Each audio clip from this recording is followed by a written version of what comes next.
శ్రీ గురుభ్యో నమ.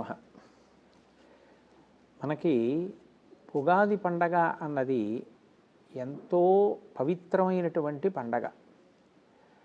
మనకి లిప్త కాలం దగ్గర నుంచి కూడా ఋషులు కాలాన్ని లెక్కపెట్టి ఆ కనురెప్ప కన్నా కూడా ముందు ఉన్నటువంటి కాలం విలిప్త దగ్గర మొదలుపెట్టి లిప్త ప్రధానం చేసి, అంటే కనురెప్ప పడేటటువంటి కాలాన్ని ప్రమాణంగా చేసుకొని అక్కడి నుంచి కాలాన్ని గణన చేస్తూ వచ్చారు. అందులో ఒక సంవత్సరం అన్నది అత్యంత ప్రధానమైనటువంటి ప్రమాణం. ఈ సంవత్సరం ప్రారంభ కాలంలో మనందరం కూడా తప్పకుండా చెయ్యవలసిన కర్తవ్యాలు ఏ ఉన్నాయో వాటిని ఋషులు మనకి విధించి ఉన్నారు. అందులో ప్రధానమైనది ఏది అంటే అభ్యంగ స్నానం. తెల్లవారుజామున అంటే సూర్యోదయాత్ పూర్వమే నిద్రలేచి మనం తలంటి స్నానం అంటాం కదా తెలుగులో, అటువంటి స్నానం చెయ్యాలి.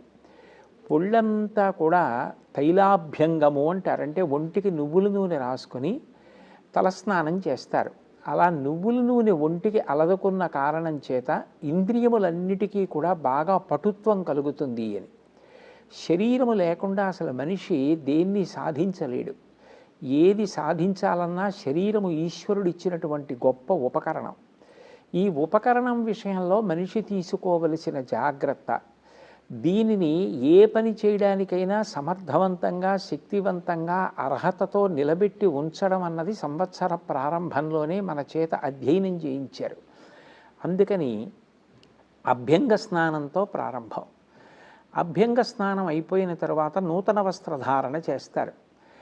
వస్త్రము అనేది ఆయుర్దాయానికి కారకమై ఉంటుంది అని శాస్త్రవాక్కు.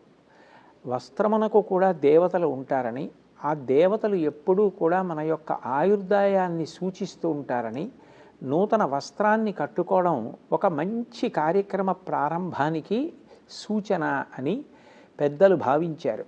అందుకే ఆ అంచు కలిగినటువంటి పంచ కట్టుకోవడం, లేదు నూతన వస్త్రాల్ని ధరించడం కనీసం అనేది ఒక సదాచారం. అందుకని నూతన వస్త్రధారణ చేస్తారు. తర్వాత పెద్దలందరికీ నమస్కారం చేయడం, వాళ్ళ యొక్క ఆశీర్వచనాన్ని తీసుకోవడం.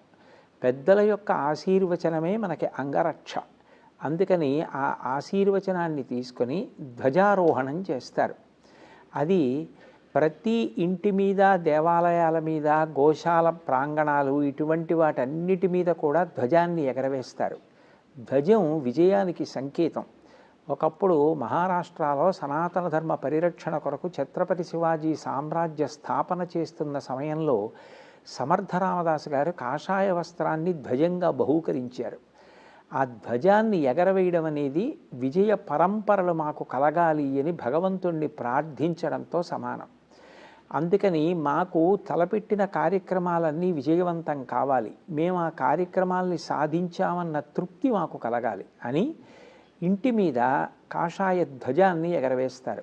ఏ కారణం చేతనైనా ఇంటి మీద అట్లా ఎగరవేయడానికి తగిన అవకాశం లేకపోతే కనీసం పూజామందిరంలోనైనా ఆ కాషాయ ధ్వజాన్ని ఎగరవేస్తారు. ధ్వజాన్ని ఎగరవేసిన తరువాత ఉగాది నాడు దేవతలకు చేసే ఆరాధనలో తప్పకుండా వాడబడేటటువంటి పదార్థం దమనం. దమనం అనేది నిజానికి పుష్పం కాదు, అది పత్రి. అది సుగంధభరితంగా ఉంటుంది. ఆ దమనం అన్న పత్రితోటి పూజ చేస్తారు. సంవత్సర ప్రారంభమునందు పార్వతీ పరమేశ్వరుల యొక్క అర్చన, సృష్టికర్త అయిన బ్రహ్మగారి యొక్క అర్చన విధింపబడి ఉన్నాయి.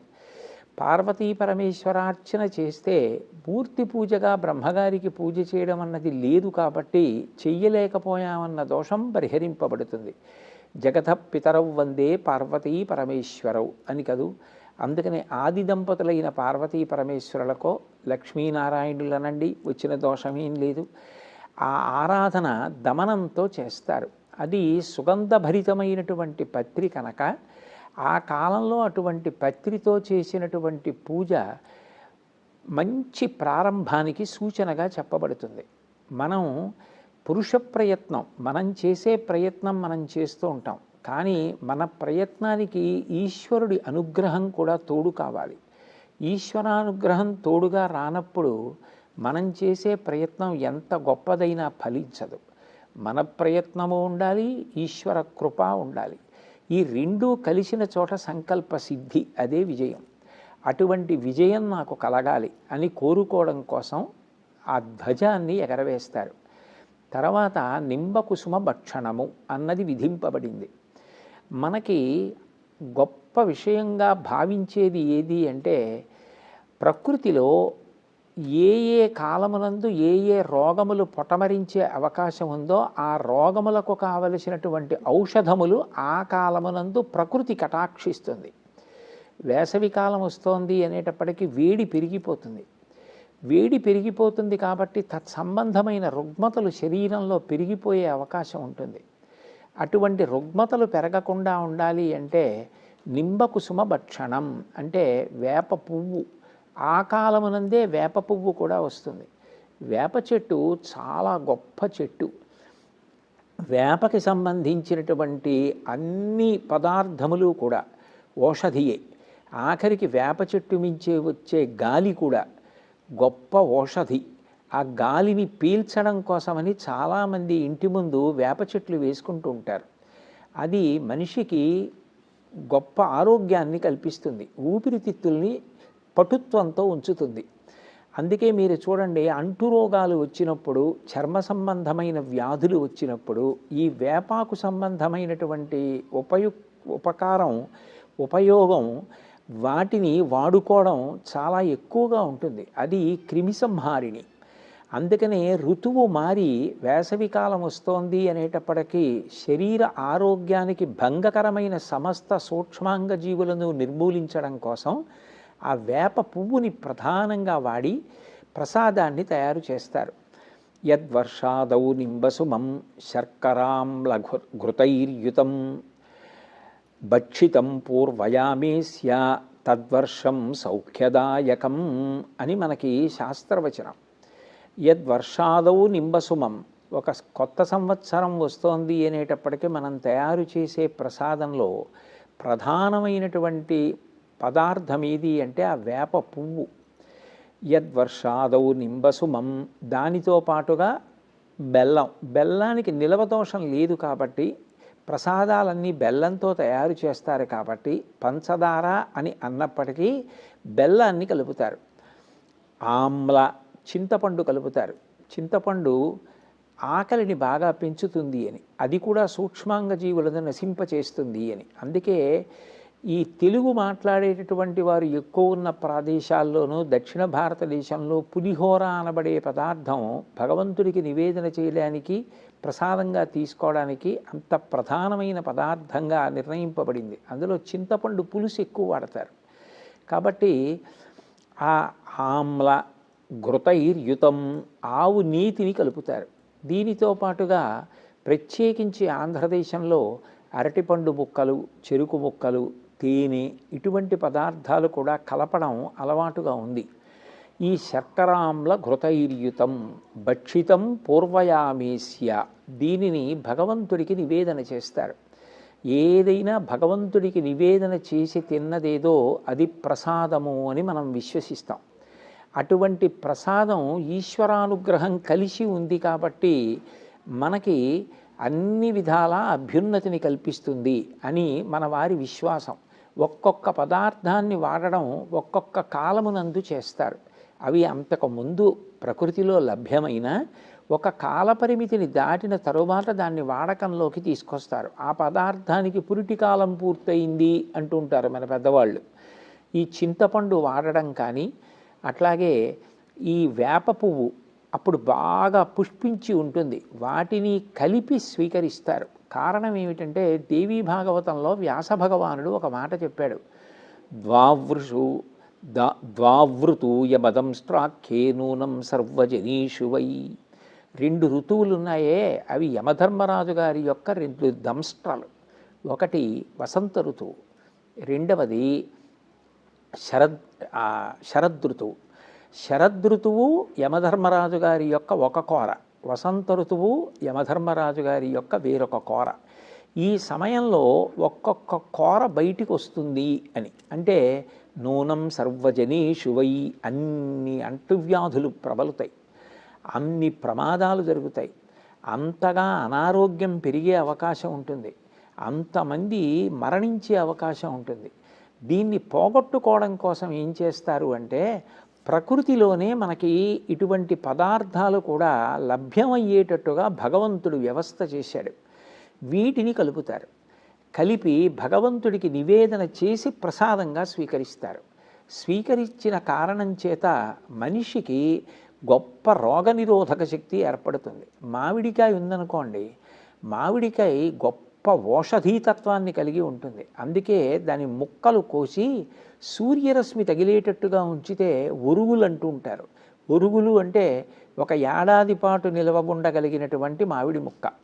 దాన్ని ఎందుకు ఏడాది పాటు ఉంచుకుంటారు, ఊరుగాయ అంటూ ఉంటారు అంటే అది గొప్ప ఓషధీతత్వంతో ఉంటుంది. ఈ ఉగాది వచ్చేటప్పటికీ మామిడికాయ వగరుతో చిన్న చిన్న కాయలు ప్రారంభమవుతాయి.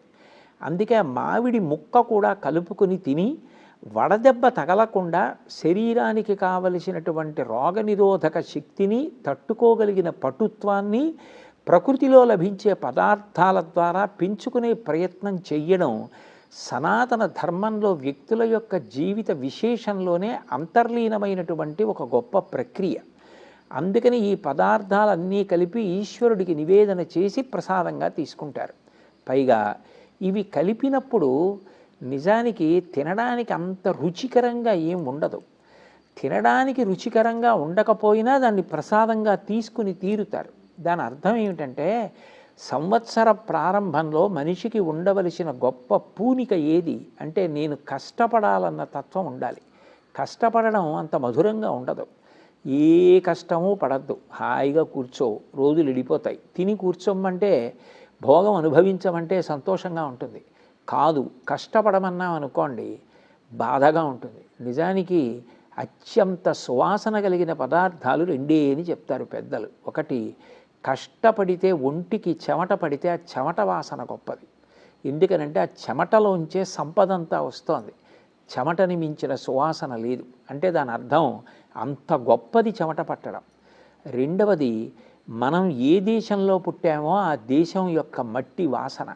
అంటే దేశభక్తి అలా ఉండాలి, కష్టపడడం అలా ఉండాలి. మనిషి కష్టపడడం ప్రారంభం చెయ్యకపోతే ఆ సంవత్సరంలో ఆయన ఏం సాధించానని చెప్పుకుంటాడు, ఏ ఫలితాన్ని సాధిస్తాడు? దేశం భోగభాగ్యాలతో పాడి పంటలతో ఉండాలి అంటే అందరూ కష్టపడకపోతే దేశం ఎట్లా వృద్ధిలోకి వస్తుంది? అందుకని కష్టపడడం మొదలుపెట్టు. కష్టపడడం కష్టంగానే ఉంటుంది, చేదుగానే ఉంటుంది. అందుకని ఆ ప్రసాదం తినిపిస్తారు. కష్టపడడానికి ముందు శరీరం ఉండాలి. అందుకని శరీరం నిలబడడానికి కావలసినది పెడతారు. ఇప్పుడు బాగా కష్టపడ్డ తర్వాత భోగి పండగ వేళటికి ఉత్తరాయణ పుణ్యకాలం ప్రవేశిస్తోందనేసరికి పంటలన్నీ ఇంటికి వస్తాయి. ఇంటికి వచ్చిన తర్వాత ఆ రోజున చక్కెర పొంగలి వండుకు తింటారు. అందుకే ఆ పండగకి పొంగల్ అని పిలుస్తారు. పొంగల్ అంటే మకర సంక్రమణం, సంక్రాంతి. సంక్రాంతి ఎప్పుడు వస్తుంది? భోగి పండగ మరునాడు వస్తుంది. భోగి పండగకి తిథి లేదు. దక్షిణాయనం పూర్తయిపోయి ఉత్తరాయణం మొదలయ్యేదే ఈ భోగి పండగ. అంటే దక్షిణాయనానికి చిట్ట చివరి తిథి. దక్షిణాయనం అంతా ఉపాసన కాలం. నువ్వు బాగా కష్టపడాలి, ప్రాణాయామం చేయాలి, తెల్లవారుజామున లేవాలి, స్నానం చేయాలి, మనసును నిలబెట్టాలి, భగవంతుని ఎందే దృష్టి పెట్టాలి, ధార్మికమైన జీవితాన్ని గడపాలి, కష్టపడాలి. ఇవన్నీ నేను చేస్తానని ప్రతిజ్ఞ చెయ్యడమే ఉగాది పచ్చడిని తినడం. ఎవరు కష్టపడ్డాడో వాడు భోగం అనుభవిస్తాడు. అది భోగి. అందుకని చేదు తిని ప్రారంభం చేసి చక్కెర పొంగలి మధుర పదార్థాన్ని తినడం దగ్గర పూర్తవుతోంది. అంటే మనిషి జీవితం ఎలా ఉండాలి అంటే బాగా కష్టపడగలగాలి. ఆ కష్టపడి తాను సంతృప్తి పొంది మధుర పదార్థం తినాలి. ఆ జీవితం సుసంపన్నం. ఆ జీవితం అందరికీ ఆదర్శప్రాయం.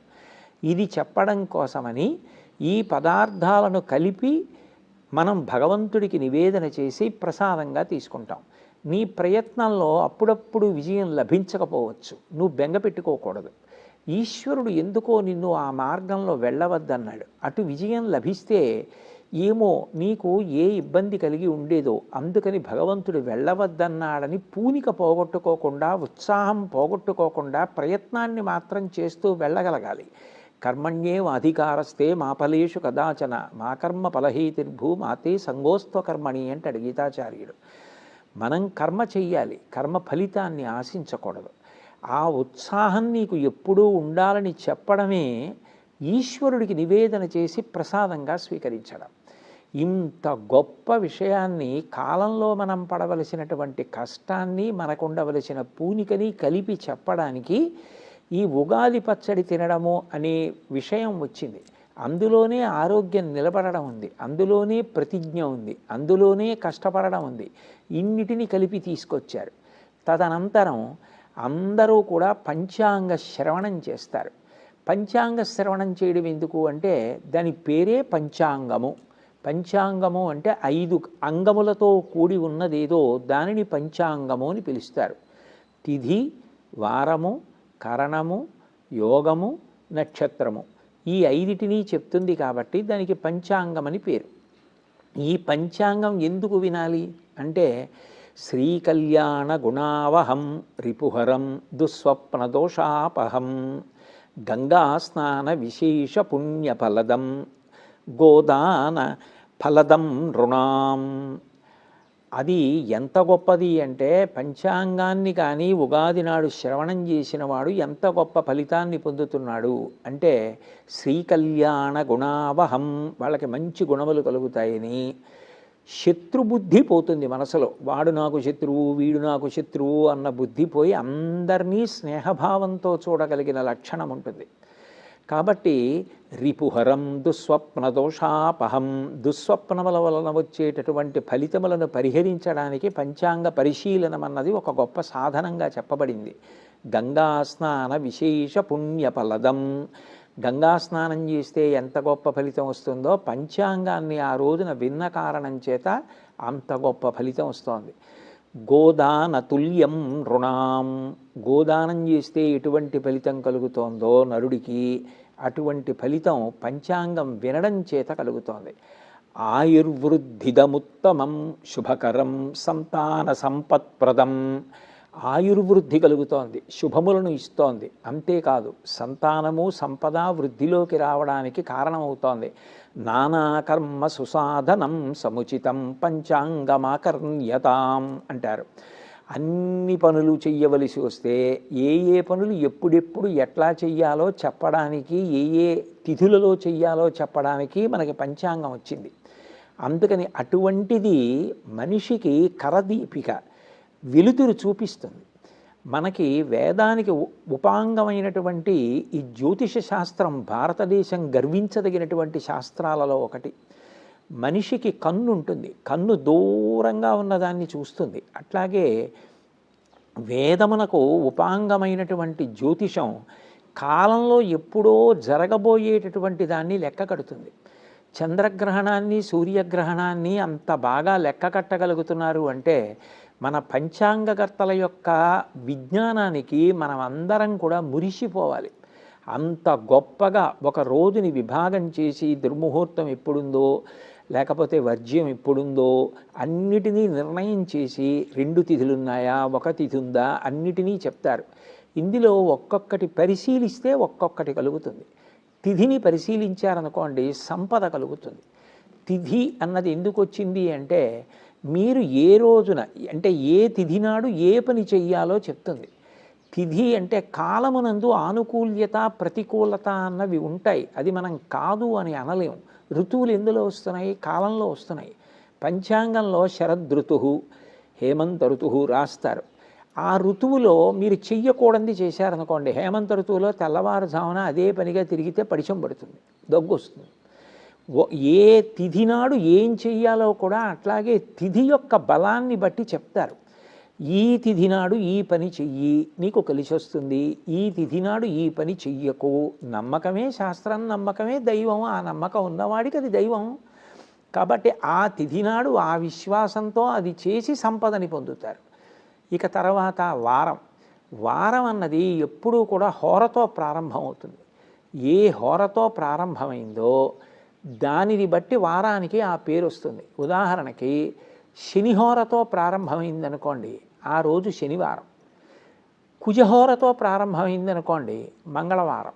ఆ హోరా చక్రం తిరుగుతున్నప్పుడు సూర్యోదయానికి ఖచ్చితంగా ఆ హోర వచ్చేస్తుంది. వచ్చేసిన కారణం చేత ఆ వారం ఆ హోర పేరు మీద పిలువబడుతుంటుంది.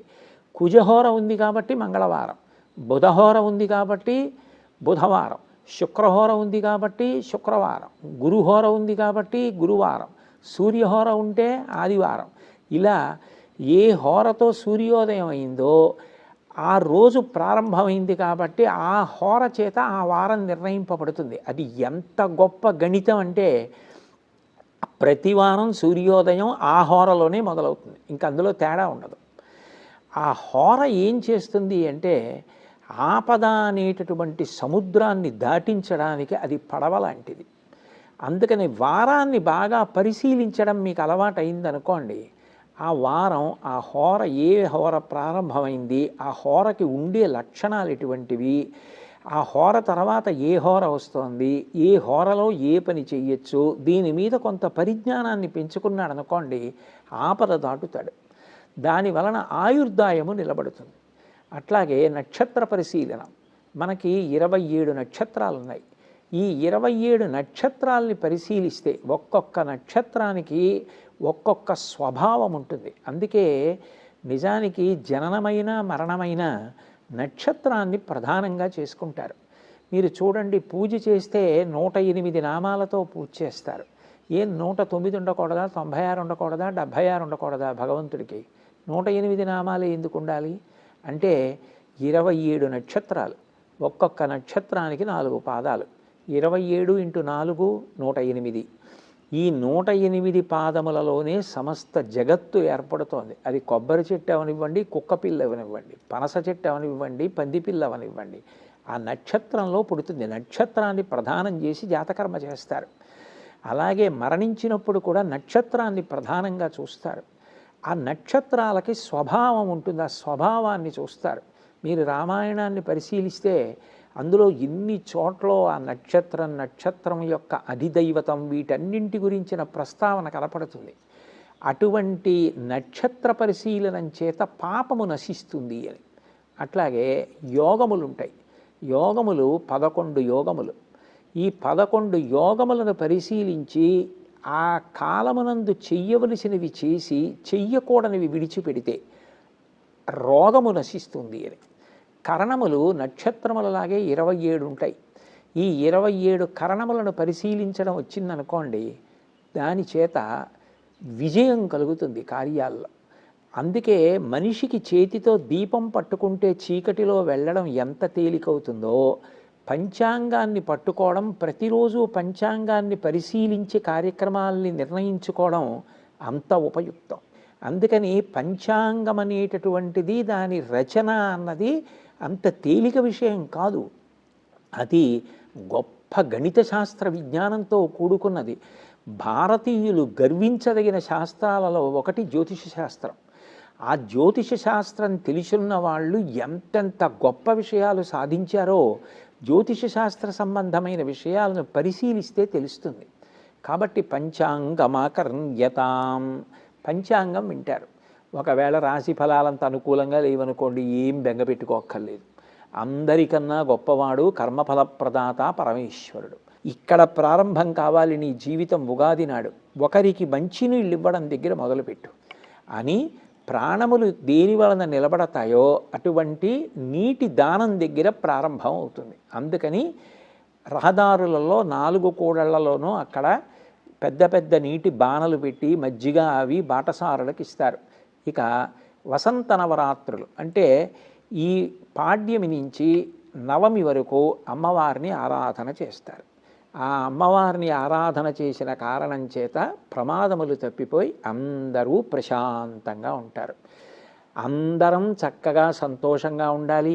ఈ సంవత్సరం అందరూ గొప్ప గొప్ప విజయాలు సాధించి శాంతి భద్రతలతో, పాడి పంటలతో రాష్ట్రము, దేశము, ప్రపంచము అందరూ హాయిగా ఉండాలని, అట్లా ఉండడానికి కావలసిన విభూతులను భగవంతుడు తన నిర్హేతుక కృపాకటాక్ష వీక్షణముల చేత వర్షించాలని నేను భగవంతుణ్ణి ప్రార్థిస్తూ